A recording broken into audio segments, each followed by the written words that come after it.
Bab 17. Perkaya hubungan Anda. Hanya ada dua kata nasihat yang Anda perlukan untuk meningkatkan hubungan apapun. Katakan, saya sedang berbicara pada pertemuan penjualan untuk sebuah perusahaan pialang retail di Florida dan setelah itu seorang pria jangkung bernama Don mendekati saya. Dia berusia akhir 50-an, berjanggut, dan mengenakan jas olahraga di atas kemeja madrasahnya. Dia bilang dia ingin berbagi sesuatu dengan saya tentang aturan 5 detik saya. Don memiliki versinya sendiri yang telah mengubah hidupnya. Dia telah membuat keputusan beberapa tahun yang lalu, bahwa tidak ada hal penting yang terlewatkan. Kemudian dia berbagi cerita tentang bagaimana, dengan bertindak berdasarkan naluri, dia mendorong dirinya untuk berbagi sesuatu dengan putrinya yang telah mengubah keseluruhan hidup mereka. Hubungan. Selama bertahun-tahun putrinya Amber dan suaminya menerima anggota keluarga yang mengalami masa-masa sulit. Mereka juga menjadi sukarelawan setiap akhir pekan di komunitas mereka dan telah menyelesaikan beberapa perjalanan dinas. Don memberitahu mereka bahwa dia mengagumi mereka. Dia mengagumi cara mereka menjalani hidup dan teladan yang diberikan kehidupan mereka kepada dunia. Dia menambahkan bahwa dia sangat bangga dengan menjadi wanita muda Amber. Dan kemudian dia mengatakan ini kepada saya, tepat sebelum saya hendak mengatakannya. Saya sangat takut, bayangkan itu, saya takut untuk mengatakan sesuatu karena saya takut menjadi emosional. Ia mengatakan, setelah percakapan itu, hubungannya dengan putrinya tidak pernah sama lagi. Mereka sekarang lebih dekat daripada yang pernah ia bayangkan dan pengalaman tersebut mengilhaminya untuk hidup dengan aturan ini, jangan tinggalkan hal penting apapun yang tidak terucapkan. Keintiman membutuhkan keberanian. Mengambil risiko menjadi emosional atau membuat seseorang kesal agar Anda bisa mengekspresikan diri memang menakutkan, tetapi hasilnya ajaib. Saya mengalami keajaiban yang sama dalam percakapan sederhana dengan ayah saya musim gugur lalu. Saya sedang dalam perjalanan ke bandara setelah menyelesaikan tugas sebagai pembicara di Miami dan saya melihat pesan teks dari ayah saya, hubungi saya sesegera mungkin. Aneh sekali, pikirku dalam hati. Aku menelepon ke rumah, dan ibuku mengangkat telepon. Hai Bu, aku baru saja mendapat SMS dari ayah yang memintaku menelepon. Apakah semuanya baik-baik saja? Kamu harus berbicara dengannya, biarkan aku mengambilkannya untukmu. Dia meletakkan teleponnya, ketika aku mencoba menangkapnya. Tunggu, Bu, apa yang sedang terjadi? Aku bisa mendengar pintu dapur berderit saat dia membukanya dan berteriak memanggil ayahku. Bob, Mel sedang menelepon. Saya tidak tahu apa yang sedang terjadi. Pada awalnya, saya berpikir bahwa saya dalam masalah. Saya duduk di belakang taksi itu dengan perasaan seperti anak berusia 10 tahun yang akan dihukum. Bukankah menakjubkan betapa cepatnya pikiran Anda membawa Anda ke lubang kelinci dan menyadari ada sesuatu yang salah? Ketidakpastian telah memicu kebiasaan saya untuk khawatir dan sekarang saya berada dalam mental. Bagaimana jika Lup, apakah nenek meninggal? Apakah saya melakukan sesuatu yang salah? Apakah dia dalam masalah? Itu pasti aku. Apa yang aku lakukan? Apakah Anda mengetahui apa yang terjadi? Ketidakpastian memicu kebiasaan saya untuk khawatir. Dalam waktu kurang dari 5 detik, saya telah meyakinkan diri sendiri bahwa nenek saya telah meninggal, bahwa saya telah melakukan kesalahan besar, bahwa ayah saya sangat kecewa terhadap saya, atau bahwa saya akan mendapat masalah besar. Aku mendengar pintu belakang terbuka dan dia berjalan menuju dapur. Dia mengangkat telepon dan bersikap acuh tak acuh. Hey Mel, terima kasih sudah menelepon, kamu di mana sekarang? Aku panik di ujung telepon. Saya di Miami dalam perjalanan ke bandara, SMS Anda membuat saya takut setengah mati. Apakah saya melakukan kesalahan? Dia terkekeh dan berkata, tidak, ini bukan tentang kamu, Mel. Ini tentang aku tidak ingin memberitahumu dan kakakmu sampai aku yakin. Aku hampir menjatuhkan teleponnya. Apakah kamu akan mati? Ya Tuhan, kamu menderita kanker. Dia menyela, maukah Anda membiarkan saya berbicara? Saya tidak mengidap kanker. Saya menderita aneurisme dan saya memerlukan operasi otak terbuka untuk menghilangkannya sebelum penyakit itu membunuh saya. Dia melanjutkan untuk menjelaskan keseluruhan cerita. Dia menderita vertigo dan pingsan saat bermain golf. Itu mengarah ke MRI, yang menunjukkan aneurisme ini. Mereka menemukannya secara tidak sengaja. Dia menjalani operasi pada akhir minggu di Universitas Michigan. Aku duduk membeku di sisi lain telepon. Ayah mertua saya meninggal karena kanker esofagus. Dalam hitungan detik setelah mendengar cerita ayahku, aku langsung berpikir tentang hari operasi ayah mertuaku. Itu hanya sesaat. Para perawat mendorongnya untuk menjalani operasi di Memorial Sloan Kettering di Manhattan dan tepat sebelum mereka mendorongnya melewati pintu ganda, dia kembali menatap kami semua. Dia tersenyum dan memberi kami lambaian kecil. Kami semua tersenyum dan balas melambai, dan saya ingat memberinya jempol. Saya ingat merasakan sedikit ketakutan saat itu. Lalu dia menghilang melalui pintu ayun. Kami tidak menyangka bahwa operasinya akan menjadi sangat buruk dan komplikasinya pada akhirnya akan membunuhnya. Saya kembali ke masa sekarang, di belakang taksi dan mendengarkan ayah saya. Saya membayangkan ayah saya melambaikan tangan dari lorong rumah sakit, dan saya merasa takut. Aku tidak tahu kenapa, tapi aku benar-benar ingin tahu apakah ayahku juga takut. Saya memiliki naluri untuk bertanya kepadanya dan langsung ragu-ragu. Saya mulai berpikir, jangan tanya itu akan membuatnya kesal. Tentu saja dia takut, bodoh. Jaga agar tetap ringan dan positif. Jangan membuatnya stres, aneurisma itu bisa meledak. Itulah momen yang mendorong. Jangan tinggalkan hal penting apapun yang tidak terucapkan. 5, 4, 3, 2, 1. Ayah, apakah kamu takut? Ada keheningan di seberang sana. Dan saya mulai menyesal menanyakan pertanyaan itu. Saya tidak menyangka akan mendengar apa yang dia katakan selanjutnya. Saya tidak takut, saya gugup, tapi saya sangat percaya pada dokter bedah saya. Kau tahu, Mel, sebenarnya aku merasa beruntung. Beruntung, bukan itu yang saya harapkan untuk didengar. Ya, saya mempunyai kesempatan untuk mencoba dan memperbaiki masalah ini sebelum hal itu membunuh saya. Dan pada akhirnya, jika sesuatu terjadi, saya tidak menyesal. Melihat ibuku merawat ayahku setelah ayahnya stroke atau menyaksikan Susi meninggal karena ALS sungguh mengerikan. Kualitas hidup sangat penting bagi saya. Dan kualitas hidup saya lebih dari yang pernah saya harapkan. Sebagai seorang anak saya selalu ingin menjadi dokter, dan saya menjadi dokter. Ibumu dan aku memiliki kehidupan yang indah bersama. Kamu dan kakakmu ternyata, pada dasarnya saya telah melakukan apa yang ingin saya lakukan dalam hidup saya. Dan hanya itu yang bisa Anda minta, itu dan lebih banyak waktu untuk menikmatinya. Itu adalah salah satu momen terindah yang pernah saya alami bersama ayah saya dan tanpa tanda pagar 5 second rule, saya tidak akan berani bertanya. Saya hanya duduk di belakang taksi itu dan menerima semuanya. Dan kemudian dia menambahkan ini. Sebenarnya ada satu hal yang ingin saya lakukan, katanya, saya ingin melihat Afrika. Dan jika saya berhasil mencapai usia 90 tahun, saya ingin melompat keluar dari pesawat seperti yang dilakukan George H. Bush pada ulang tahunnya yang ke-90. Saya tertawa, kamu akan melakukannya, ayah, kamu akan melakukannya. Percakapan dengan ayahku itu mengingatkanku pada sesuatu yang penting. Menunggu waktu yang tepat untuk mewujudkan hubungan Anda adalah tugas yang bodoh. Tidak ada waktu yang tepat untuk mengobrol, mengajukan pertanyaan sulit, mengatakan aku cinta kamu, atau meluangkan waktu untuk benar-benar mendengarkan. Hanya ada saat ini. Terkadang bukan sekadar pertanyaan sulit yang perlu Anda tanyakan. Ini sebenarnya mengakhiri keheningan di antara kalian. Sudah bertahun-tahun sejak Courtney melepaskan hubungannya dengan ayahnya, namun dia ingin menebus kesalahannya. Dia tidak pingsan atau terlalu memikirkannya, seperti yang dia lakukan di masa lalu. Sebaliknya, dia menggunakan tanda pagar 5 second rule untuk mempercayai instingnya dan hanya mengangkat telepon dan menelepon ayahnya. Dia hanya berkata dengan suara keras 5, 4, 3, 2, 1 dan langsung menekan tombol call dan melakukannya. Hanya butuh 5 detik untuk mengubah hidup Anda. Menyembunyikan adalah hal yang dilakukan Mike dalam pernikahannya, hingga ia menemukan keberanian untuk 5, 4, 3, 2, 1 untuk lebih jujur pada dirinya sendiri. Saya berbicara dengan istri saya lagi tentang topik yang saya lebih suka diabaikan saja. Tidak seperti topik tersebut akan hilang karena kepala saya tenggelam atau apapun. Dan aku menjadi lebih jujur pada diriku sendiri. Dan yang terpenting, saya menyukainya. Aku mungkin tidak sempurna, tapi aku berharga. Saya terkejut dengan betapa menyenangkan rasanya menjadi layak. Mike baru saja membagikan rahasia yang sangat kuat. Untuk merasa berharga, pertama-tama Anda harus menjadikan naluri Anda layak untuk diperhatikan dan diusahakan.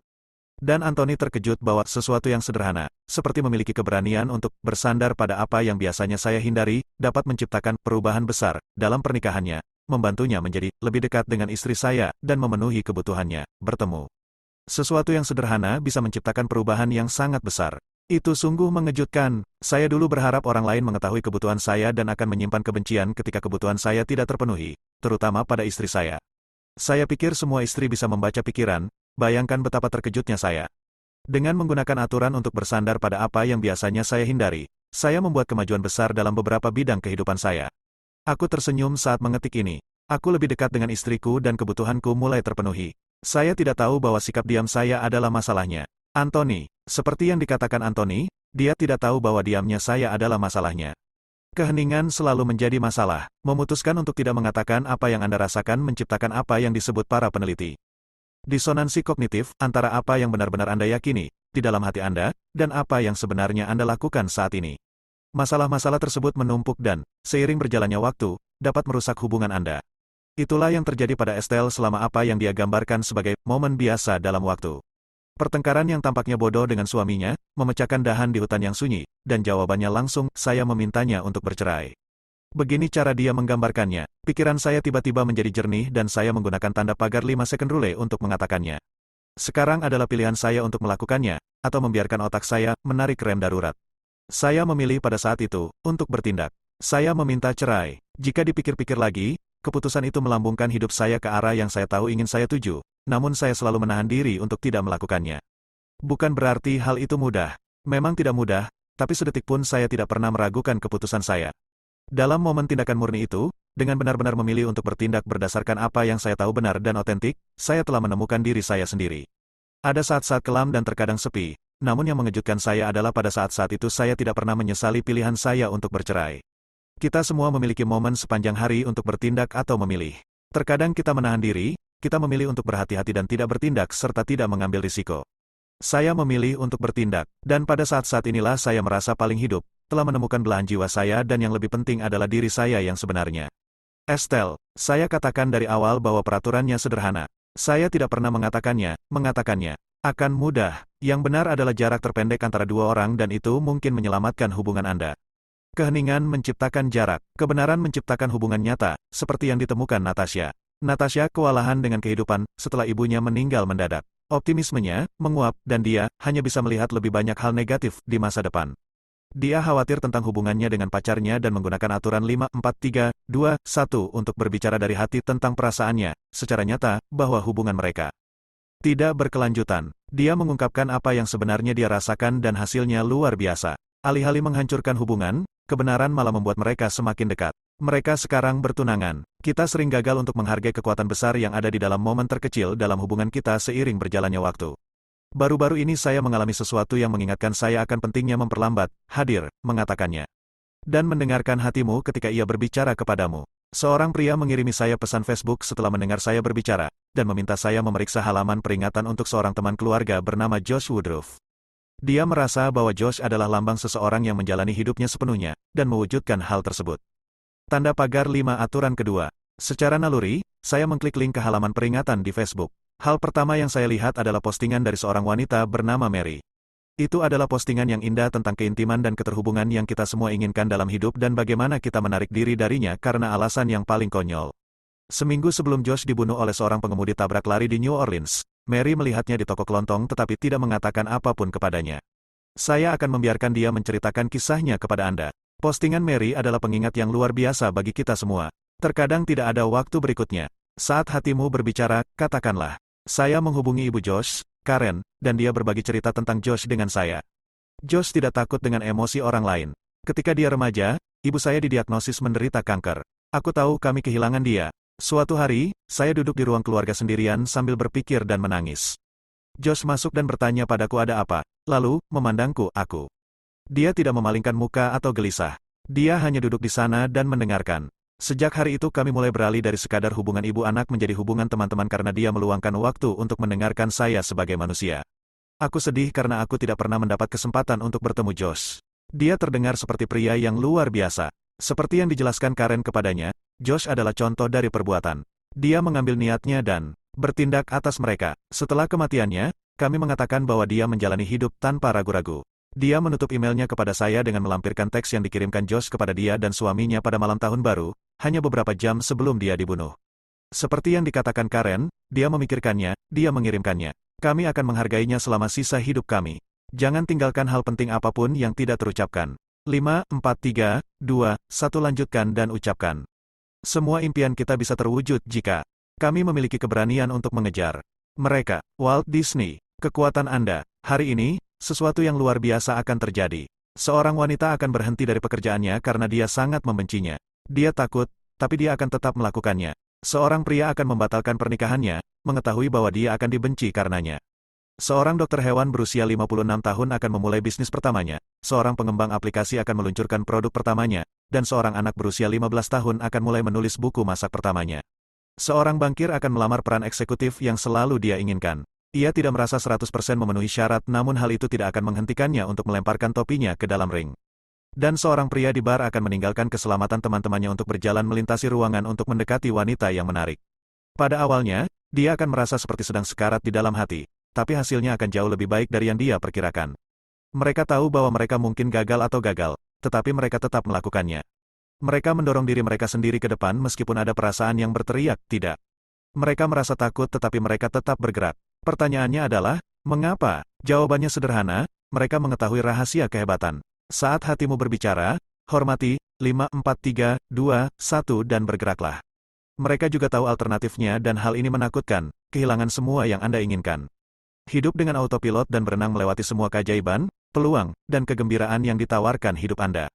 Dan risiko terbesar dari semuanya, Mati sebelum Anda benar-benar memaksakan diri untuk hidup. Dan di California tidak akan membiarkan hal itu terjadi. Dia baru saja mendaftar untuk kelas musim panas di bidang keuangan.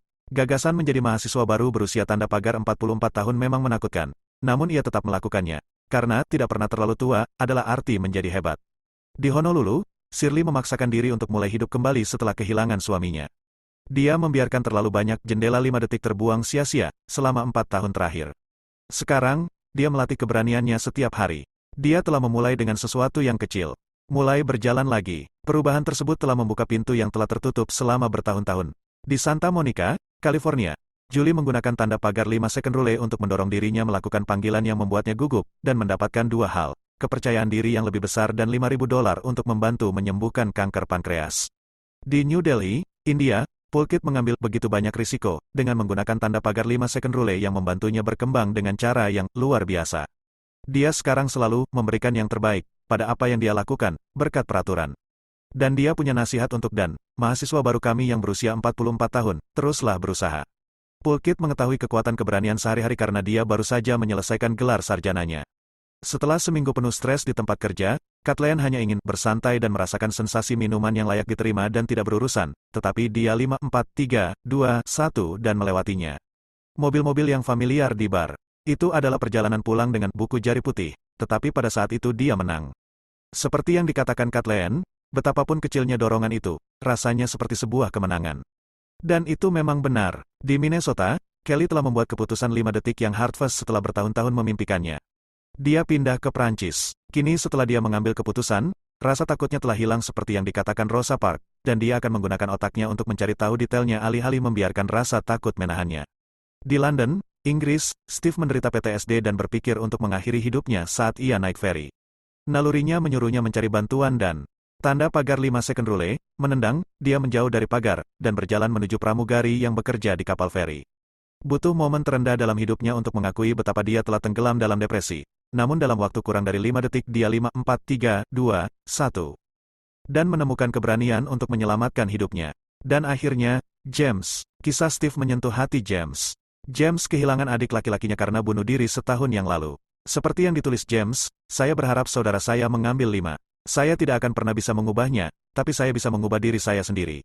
Dengan menggunakan tanda pagar 5 second rule, dia telah menemukan keberanian yang dia perlukan untuk bangun dan mulai hidup kembali. Sudah waktunya bagi saya untuk terus maju, kembali ke passion saya, kembali berlari. James membuat keputusan 5 detik. Dia menjalankan lari 100 miler, 5, 4, 3, 2, 1, untuk mengenang saudaranya Patrick. Ya, Anda bisa memindahkan gunung. Apapun yang terjadi saat ini, inilah saatnya. Ini hidupmu, dan itu tidak akan dimulai lagi. Anda tidak bisa mengubah masa lalu, tapi dalam 5 detik Anda bisa mengubah masa depan Anda. Itulah kekuatan keberanian sehari-hari. Saat hatimu berbicara, hormati, 5, 4, 3, 2, 1 dan bergeraklah. Satu momen keberanian dapat mengubah hari Anda. Suatu hari bisa mengubah hidup Anda. Dan hidup Anda bisa mengubah dunia. Ada kehebatan dalam dirimu. Saatnya untuk mengungkapkannya sekarang. 5, 4, 3, 2, 1, pergi. Aturan 5 detik. Saat Anda memiliki naluri untuk bertindak demi suatu tujuan. Kamu harus 5, 4, 3, 2, 1. Dan bergerak secara fisik atau otak Anda akan menghentikan Anda. Jika Anda mencintai buku ini, Anda akan menyukainya. Lebih banyak hadiah gratis ini. 31 sesi menuju tagar percaya diri. Program implementasi tanda pagar 5 second rule. Dapatkan wawasan eksklusif, strategi yang lebih mendalam, dan penelitian terkini untuk membantu Anda mendapatkan kejelasan tertinggi mengenai apa yang benar-benar penting bagi Anda. Perdalam penguasaan Anda terhadap tanda pagar 5 second rule untuk hasil yang bertahan lama dengan bimbingan tatap muka Mel selama 31 hari. Anda akan mendengar cerita pribadi tambahan dan memiliki akses ke tips dan latihan akuntabilitas yang belum pernah dibagikan sebelumnya yang akan mendorong Anda untuk menindaklanjutinya. Terakhir, hilangkan beban dan keraguan diri yang masih menghalangi Anda untuk menggunakan aturan tanda pagar 5 second dan ciptakan perubahan radikal dalam hidup Anda. Jika Anda telah menunggu momen terobosan Anda, ini dia, bergabunglah dengan saya selama 31 tahun saja. Sesi singkat dan bersama-sama kita akan membuka kekuatan Anda. Nilai $247 milik Anda gratis. Untuk bergabung dengan saya selama 31 sesi menuju tagar Real Confidence silahkan kunjungi www.melrobbins.com 31sessions